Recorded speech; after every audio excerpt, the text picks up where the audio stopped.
Greetings, folks. Figured it was time for another update. So in the last video I left you off talking about this double crossover right here that I was working on, and the original Walther's double crossover that I was planning on using didn't work out, so I decided to replace it with a essentially twin crossovers composed of individual turnouts. One curved and three number sixes.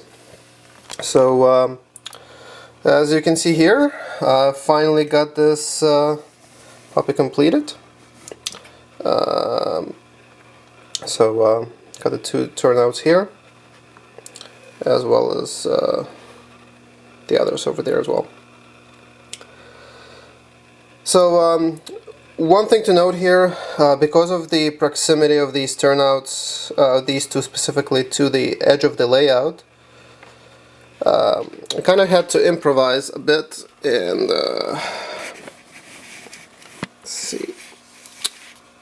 And as you can see up there, I had to use remote mounts for the tortoises. Obviously there is not enough room. Let me see if I can get a good angle. But there is not enough room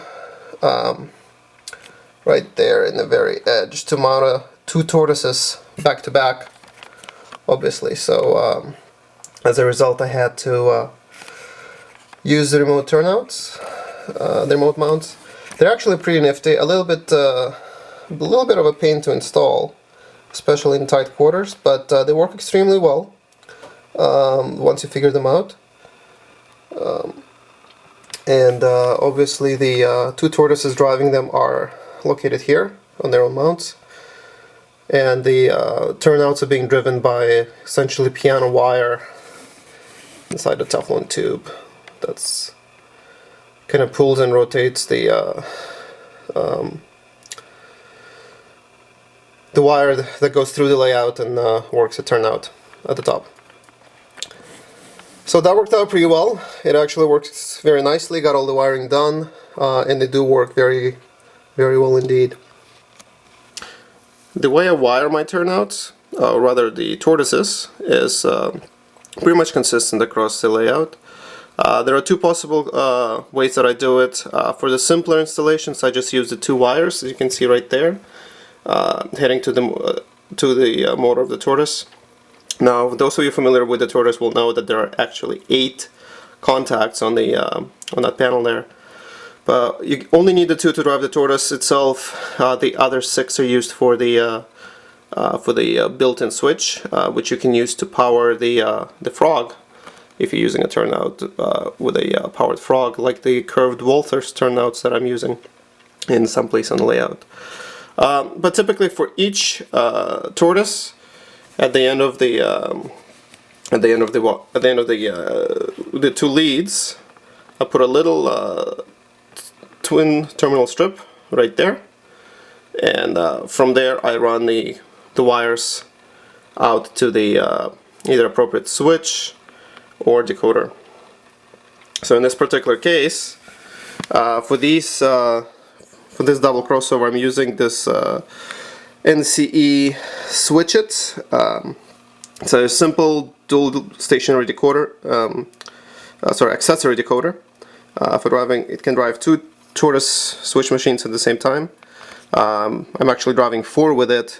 Each one of them is wired in parallel, and it works pretty well. I might replace it with a Wabbit in the future to enable auto throw capabilities, but for now I'm just using it for driving these these 4 tortoises right there. There was a 4th one for the last piece, for the last turnout. So as I said, it works pretty well. And this is the other type of tortoise wiring that I use. Here I'm using all 8 connectors, and once again they're going to a terminal strip, and from there the wires are going to where they need to go. Either to the decoder or to any other places that I need to wire them to. On this one I have 2 going to the decoder, Others are going to the auto throw wire, as well as the frog wires and so on. The reason I use these terminal strips instead of wiring the tortoises directly into the decoder is basically to give myself some modularity. In case the tortoise ever fails, I'll have the ability to simply unbolt the tortoise and disconnect it from the terminal strip without having to remove too much wiring or do complicating soldering jobs under the layout. So basically I can take the tortoise off, do all the soldering up top, and then remount it and simply connect the wires to the terminal strip, and it'll be good to go. So that's about it for the new double turnout there. In other updates, I've started expanding the track work further away. You can see right here I've started installing the risers for the two main lines going up into that corner of the layout. The bridge will eventually be there, and the smaller one as well. Also kind of started placing some of the buildings onto the layout as well, at least the ones I had handy. So I have, for the town of Highwood, have a few structures in place. Got a, I think it's a candy shop and a diner.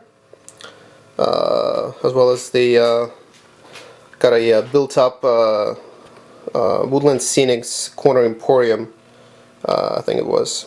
The flag will get changed to a Canadian one eventually, but for now this is kind of how it came out of the box. Got a little church over there, and again, this house will get.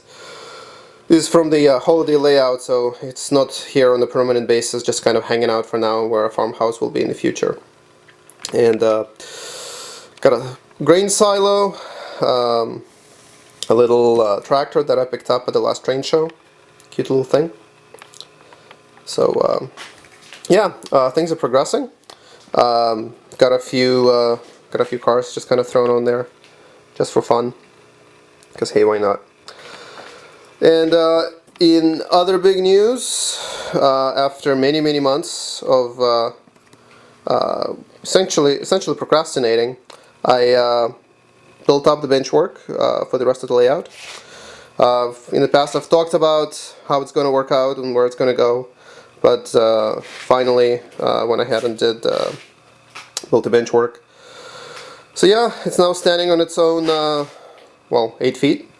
And that's where the bridge is going to go in the future, connecting the basically a swing out bridge or lift out that's going to connect these two. Elsewhere on the layout would be the yard, and really not that many changes in the yard. Haven't really done all that much to it. Been concentrating on the double turnouts. And double crossover over there, as well as the building the new benchwork and running the track further out onto the risers and so on. So not too many changes here. In fact, there are none. But anyway, that's about it for the update.